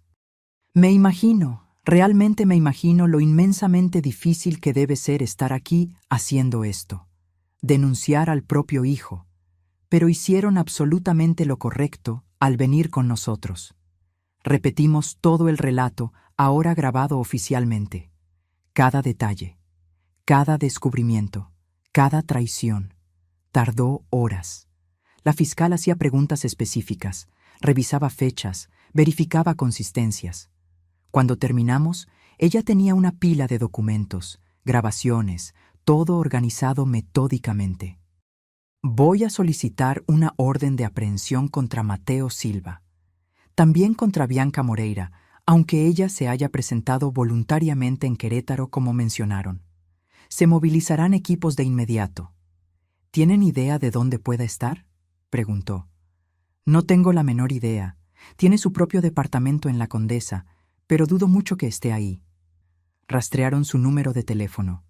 Estaba apagado desde el sábado por la noche. Revisaron sus tarjetas. El último movimiento había sido el sábado a las 6 de la mañana en un cajero automático, el retiro máximo permitido de 8,000 pesos. Podía estar literalmente en cualquier lugar. Lo vamos a encontrar, la licenciada Mariana dijo con convicción. Puede tardar algunos días o hasta semanas dependiendo de dónde se esté escondiendo, pero lo haremos. Nos autorizaron a irnos después de firmar todos los documentos necesarios. Regresamos finalmente a nuestra casa. Estar ahí era raro y doloroso. Cada habitación tenía recuerdos de Mateo, la silla donde siempre se sentaba, el cuarto que fue suyo por 18 años, las fotos que todavía estaban en las paredes y repisas. Necesitamos quitar esas fotos, dije, sin poder verlas. ¿Ahorita? Ahorita. No puedo verlas más sabiendo todo. Pasamos la tarde entera quitando sistemáticamente todos los rastros visibles de Mateo de la casa. Las fotos se fueron a cajas y se guardaron en la bodega. Los regalos que nos había dado a lo largo de los años, todos guardados, tratando de borrar físicamente lo que no podíamos borrar emocionalmente y probablemente nunca podríamos. Los días siguientes fueron de espera angustiosa. Martes, miércoles, jueves, ninguna noticia. Mateo simplemente se había esfumado. Yo oscilaba entre la rabia y la preocupación. Rabia por lo que había hecho. Preocupación porque seguía siendo mi hijo y podía estar en peligro o haciendo algo desesperado. El viernes por la tarde, finalmente la licenciada Mariana llamó. Encontramos a Mateo. Mi corazón se aceleró violentamente. ¿Dónde? En un hotel barato en Cuernavaca. Estaba usando un nombre falso, pero hicimos un barrido en hoteles de la región usando su foto. El encargado de uno de ellos lo reconoció. No opuso resistencia al arresto. Lo están trayendo ahorita para la Ciudad de México. Deben llegar en aproximadamente 1 hora. ¿Quieren estar aquí cuando llegue? Miré a Javier cuestionándolo silenciosamente. Él pensó por un largo momento y luego asintió despacio. Necesitábamos verlo, por más doloroso que fuera. Vamos a estar ahí. Llegamos a la fiscalía a las 5:30 de la tarde. Esperamos en una sala pequeña e incómoda, tomando café horrible de máquina automática, contando los minutos eternos. A las 6:15 llegó una camioneta de la policía. A través de la ventana sucia vimos cuando bajaron a Mateo. Estaba esposado, con la cabeza baja, una postura completamente derrotada. Ropa que traía puesta hacía días, arrugada y sucia. Barba de varios días. El cabello desordenado. Parecía haber envejecido 10 años en una semana. Nos vio cuando lo llevaban hacia adentro del edificio. Se detuvo por completo, con los ojos muy abiertos por el shock. Abrió la boca como si fuera a decir algo, pero el agente lo empujó suavemente para que siguiera caminando antes de que lo lograra. ¿Quieren hablar con él?, la licenciada Mariana preguntó. No es obligatorio, pero a veces ayuda al proceso de investigación, y puede darles algún tipo de cierre emocional a ustedes. No, respondí de inmediato, automático. No tengo absolutamente nada que hablar con él. Pero la licenciada Mariana insistió con voz gentil. Realmente puede ayudar, para el caso judicial, pero principalmente para que ustedes procesen todo esto emocionalmente. El cierre es importante. Terminamos aceptando a regañadientes. Nos llevaron a una sala de interrogatorio fría e impersonal. Mateo ya estaba ahí, sentado, esposado, con un abogado joven de la Defensoría de Oficio al lado, pareciendo agotado. Entré a esa sala de interrogatorio sintiendo como si estuviera flotando fuera de mi propio cuerpo. Nada parecía completamente real. Mi hijo, el bebé que cargué en mi vientre por 9 meses, estaba del otro lado de esa mesa de metal frío, esposado como un criminal común. Porque era exactamente eso lo que era, un criminal. Mateo levantó los ojos cuando Javier y yo nos sentamos. Vi lágrimas inmediatas bajando por su cara, dejando rastros limpios en la suciedad acumulada. Empezó a llorar antes de que cualquiera dijera una sola palabra. Mamá, papá, yo... No. Corté con la voz mucho más firme de lo que sentía por dentro. No lo intentes ahorita. No intentes pedir perdón ni dar explicaciones. No hay explicación posible para lo que hiciste. Bajó la cabeza, con los sollozos sacudiendo sus hombros. Las esposas tintinearon contra la mesa de metal. La licenciada Mariana inició el interrogatorio oficial prendiendo la grabadora. Mateo Silva, vamos a revisar los hechos. Confirma haber desviado 120,000 pesos de sus padres a lo largo de los últimos 6 meses a través de inversiones fraudulentas. Silencio largo. El abogado de oficio le susurró algo al oído. Mateo respiró profundo varias veces antes de responder. Confirmo. Fui yo. Creé documentos falsos de inversión y transferí el dinero a una cuenta que yo controlaba. Escuchar la confesión directa, sin rodeos, fue como un golpe al estómago a pesar de ya saberlo. ¿Y sobre el plan del poder notarial general en la fiesta de cumpleaños? También confirmo. Se lo iba a presentar como regalo para que mi mamá firmara sin leer bien. ¿Con qué intención específica? Tener acceso total a sus bienes, para poder vender, transferir todo. ¿Y luego? Y luego largarme con el dinero. Cada palabra confirmada era una nueva capa de dolor. Y sobre el plan de provocar un ataque cardíaco fatal a su padre, registrado en el audio que su cómplice Bianca Moreira grabó. Silencio todavía más largo ahora. El abogado habló firme. Mi cliente no necesita responder eso sin un abogado penalista más experimentado presente. Era solo plática. Mateo dijo de todos modos, con voz débil. Nunca lo iba a hacer realmente.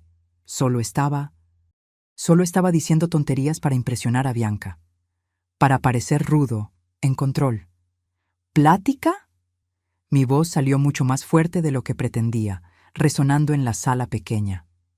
¿Planeaste a detalle cómo matar a tu propio padre y le llamas plática? No, mamá. No era en serio. Yo jamás... ¿Cómo podemos creer cualquier cosa que digas? Mentiste sobre absolutamente todo. Cada palabra que salió de tu boca en los últimos meses, tal vez años, fue una mentira calculada. Lloró más fuerte. Sollozos genuinos que sacudían todo su cuerpo. Pero a estas alturas yo ya no sabía distinguir qué era real y qué era actuación. El interrogatorio continuó por horas interminables. Detalles sobre cuentas bancarias que había abierto con nombres falsos. Sobre cómo falsificó documentos usando programas de computadora. Sobre contactos que usó para lavar el dinero. Sobre planes que había hecho para huir del país eventualmente. Todo quedando registrado meticulosamente, cada palabra cavando un hoyo más profundo para él. Cuando la licenciada Mariana finalmente apagó la grabadora oficial, ya pasaba de las 10 de la noche. Despidió a Mateo y a su abogado temporalmente, pero pidió que Javier y yo nos quedáramos unos minutos más. Con estas confesiones, el caso está prácticamente cerrado, explicó. Admitió todo. Cualquier fiscal competente va a lograr una condena fácil. Estamos hablando de una pena sustancial. Mínimo 8 años, pudiendo llegar a 15 o más, dependiendo de cómo el juez interprete las agravantes. ¿Y Bianca? Pregunté. Ella está cooperando totalmente en Querétaro, haciendo una delación premiada. Va a tener una pena muy reducida, probablemente unos 3 años en régimen inicial de libertad condicional, a cambio del testimonio completo contra Mateo. El trato ya está prácticamente cerrado. Nos autorizaron a salir, pero antes la licenciada Mariana dijo algo que no esperaba. Mateo pidió específicamente hablar con ustedes en privado por unos minutos, sin grabadora, sin registro, solo una plática. No están obligados de ninguna forma, pero él lo pidió. Miré a Javier. Vi en su rostro la misma duda que yo sentía. ¿Queríamos eso? ¿Lo necesitábamos?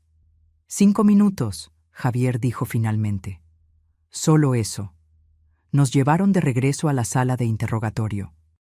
Mateo estaba solo ahora, todavía esposado, pero sentado en una posición más relajada. Cuando entramos, levantó sus ojos rojos. Gracias por aceptar platicar. Empezó con la voz ronca. Sé que no lo merezco. Nos quedamos parados cerca de la puerta, sin sentarnos, manteniendo distancia física y emocional. Eché a perder absolutamente todo. Continuó cuando quedó claro que no íbamos a responder. Lo sé perfectamente. Destruí a nuestra familia, tiré a la basura todo lo que ustedes me dieron, me convertí en exactamente la clase de persona que me enseñaron a despreciar. ¿Por qué, Mateo?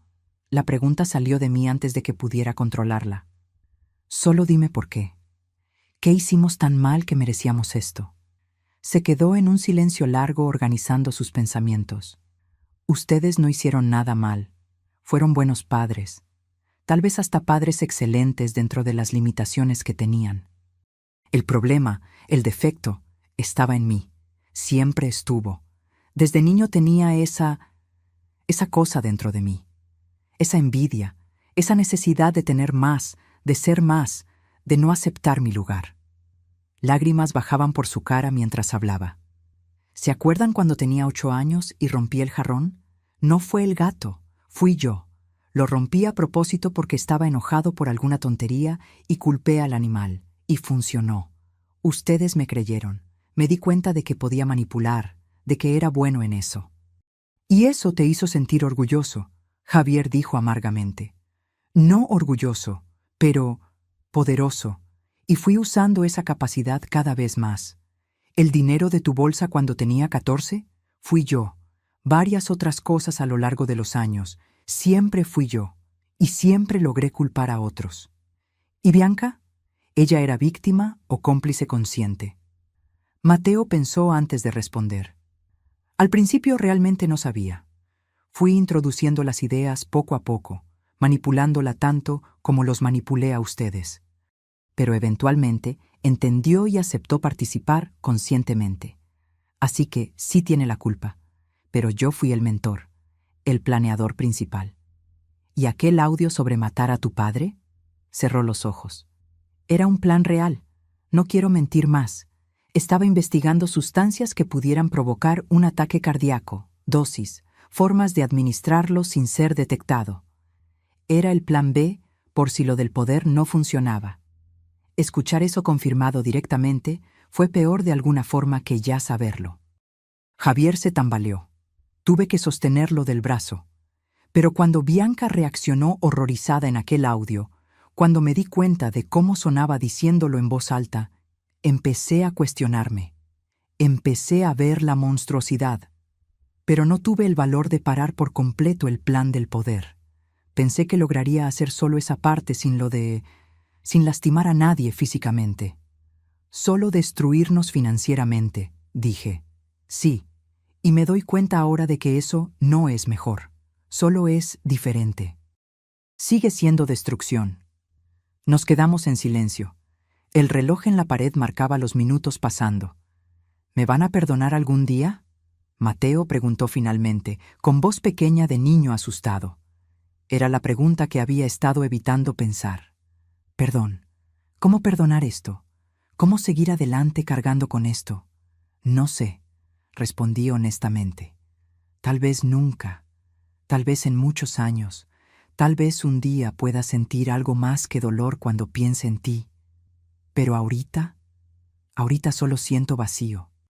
Y vas a pasar mucho tiempo encerrado, Javier agregó.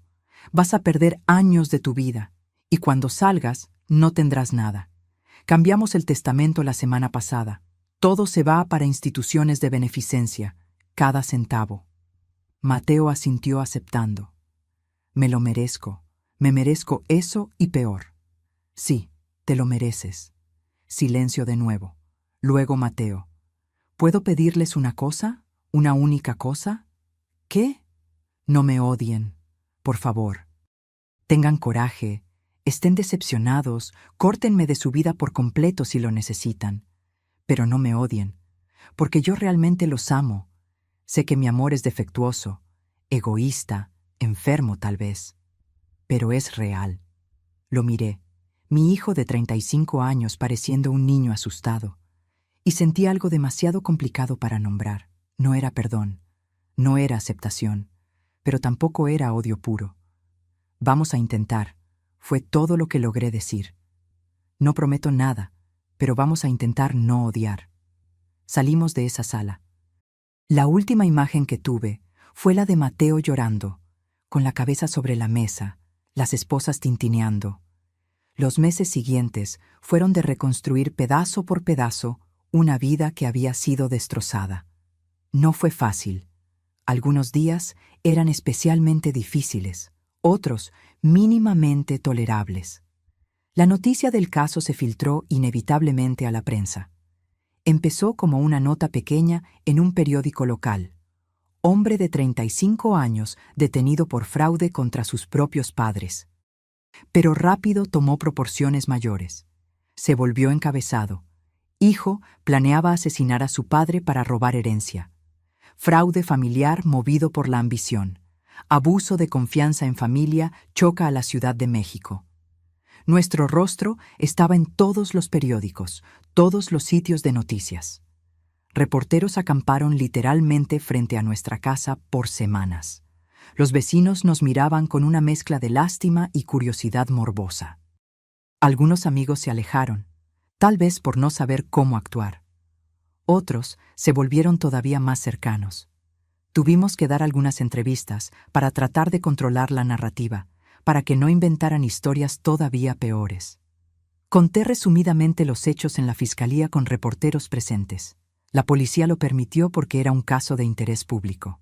Los periódicos publicaron con títulos cada vez más amarillistas. Nos volvimos un caso nacional. Y con la exposición vinieron los juicios públicos. Comentarios de personas que no nos conocían, que nunca habían pasado por nada parecido, juzgando nuestras decisiones. ¿Cómo una madre le hace eso a su propio hijo? ¿El dinero vale más que la sangre? Podían haberlo resuelto en familia sin meter a la policía. Esa madre es muy fría, no tiene corazón. Cada comentario dolía. Pero en el fondo sabía que habíamos hecho lo correcto. La alternativa era ser completamente destruidos. El juicio se programó finalmente para 8 meses después del arresto. En ese tiempo, Mateo se quedó en prisión preventiva, sin derecho a fianza, considerando la gravedad y las evidencias abundantes. Bianca cumplió el trato. Testificó totalmente contra Mateo. Le dieron una sentencia de 3 años y medio, con beneficios de libertad bajo fianza por su cooperación. Ya fue trasladada a un centro de reinserción femenina donde cumpliría parte de la pena.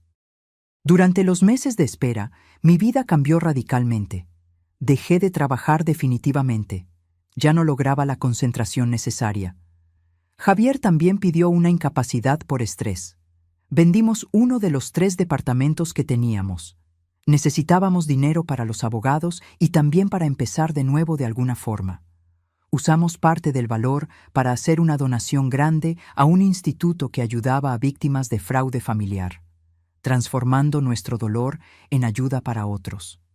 Tomé terapia intensiva, 3 veces por semana, tratando de procesar, tratando de entender, tratando de seguir adelante de alguna forma. La terapeuta me ayudó inmensamente a separar lo que era mi culpa real de lo que era solo dolor. Usted no crió a un monstruo, repetía. Usted crió a un hijo de la mejor forma que supo. Él tomó decisiones propias, decisiones de adulto. Usted no es responsable de eso. Pero algunas noches, las peores noches, todavía despertaba cuestionando cada decisión que tomamos como padres. Mateo escribió cartas, muchas cartas. Empezó 3 meses después del arresto. Llegaban con regularidad, 1 o 2 por semana.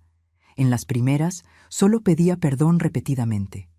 Luego empezó a escribir sobre la vida en el reclusorio, sobre la terapia que estaba tomando allá, sobre los libros que estaba leyendo, sobre cómo estaba tratando de entender su propia mente, sus propios defectos. Las leí todas. No contesté ninguna. Javier se negó a leer una sola.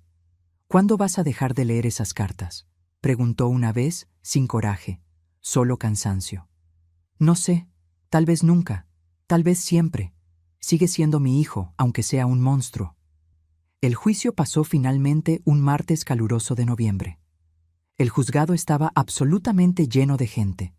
La prensa ocupaba la mitad de las sillas, curiosos la otra mitad. Nuestro caso había ganado tanta atención que se volvió casi un espectáculo público, lo que me incomodaba, pero era inevitable. Mateo entró vistiendo un traje que le mandamos porque, a pesar de todo, no queríamos que se viera descuidado. Estaba mucho más flaco, el cabello cortado muy corto, una postura diferente, más humilde, más rota. Cuando nuestros ojos se cruzaron a través de la sala, bajó la cabeza de inmediato. No podía sostenerme la mirada. El fiscal, el LIC.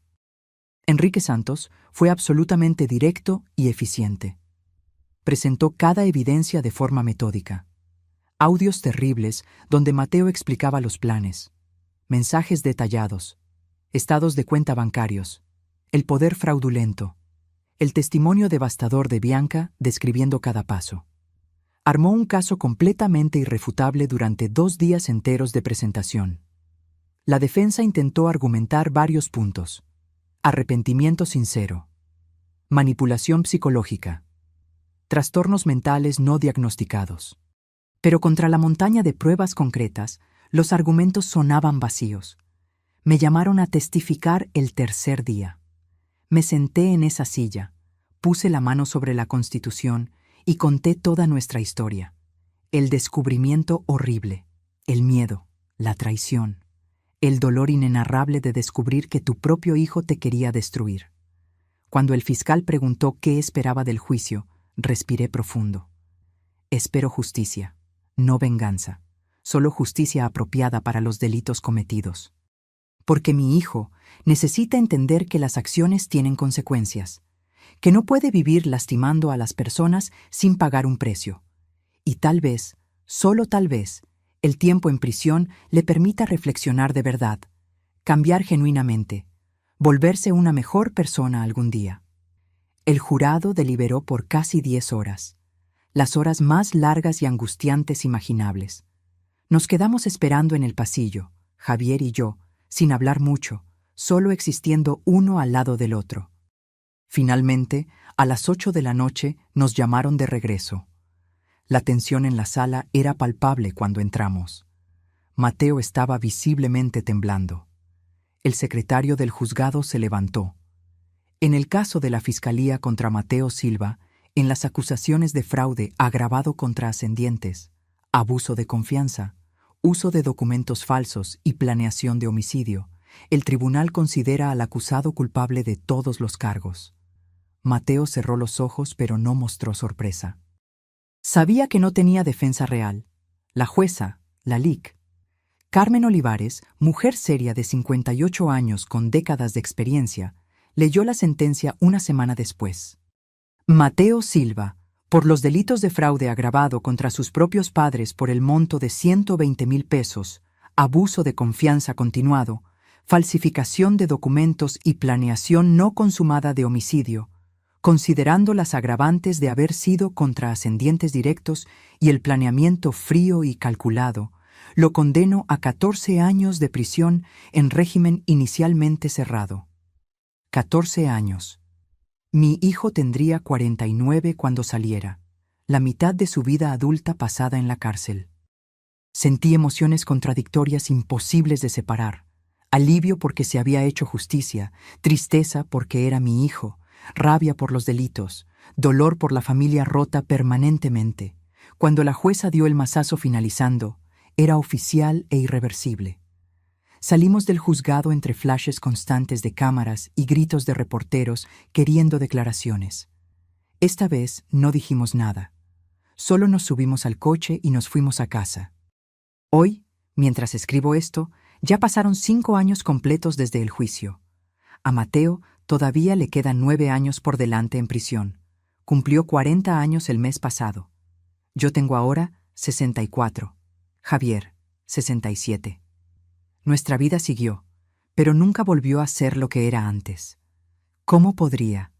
Cambiamos permanentemente. Algunas relaciones se perdieron. Parientes que tomaron partido por Mateo, que pensaron que fuimos muy duros, pero también fortalecimos otros vínculos. Amigos verdaderos que se quedaron cerca durante todo. Eventualmente nos cambiamos de casa. La vieja tenía demasiados fantasmas, recuerdos demasiado pesados. Compramos un departamento más chico, pero acogedor en una zona diferente, por la del Valle. Un verdadero nuevo comienzo. Donamos todavía más de nuestro patrimonio. Creamos un pequeño fondo que ayuda a familias víctimas de delitos patrimoniales cometidos por parientes, transformando nuestra tragedia en ayuda concreta para otros.